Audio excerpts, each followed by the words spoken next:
Assalamualaikum warahmatullahi wabarakatuh. Perkenalkan, nama saya Fauzia Triananda dengan NIM 2305252. Berasal dari Prodi Pendidikan Pancasila dan Kewarganegaraan.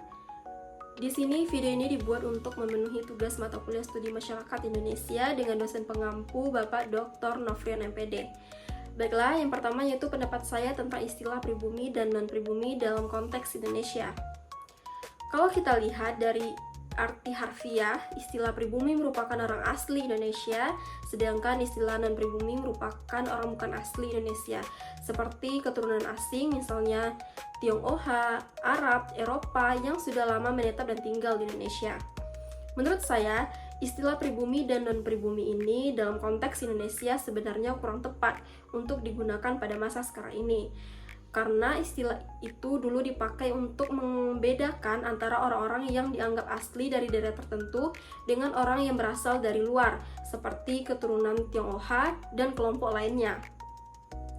Namun, Indonesia merupakan negara yang majemuk dan semua orang yang tinggal dan berkontribusi disebut sebagai orang asli Indonesia. Jadi saya pikir lebih baik kita menyebut semua orang sebagai warga negara Indonesia. Dan dalam pandangan saya, dalam istilah pribumi dan non-pribumi ini tidak relevan jika kita gunakan dalam kehidupan sehari-hari. Yang kedua yaitu, masihkah relevan jika istilah pribumi dianggap sebagai orang asli Indonesia? Menurut saya, kalau istilah pribumi diartikan sebagai orang asli Indonesia, saya merasa penggunaan istilah itu sudah tidak begitu relevan untuk dipakai secara luas sekarang. Alasannya, Indonesia terdiri dari berbagai banyak suku etnis dan budaya yang berbeda-beda.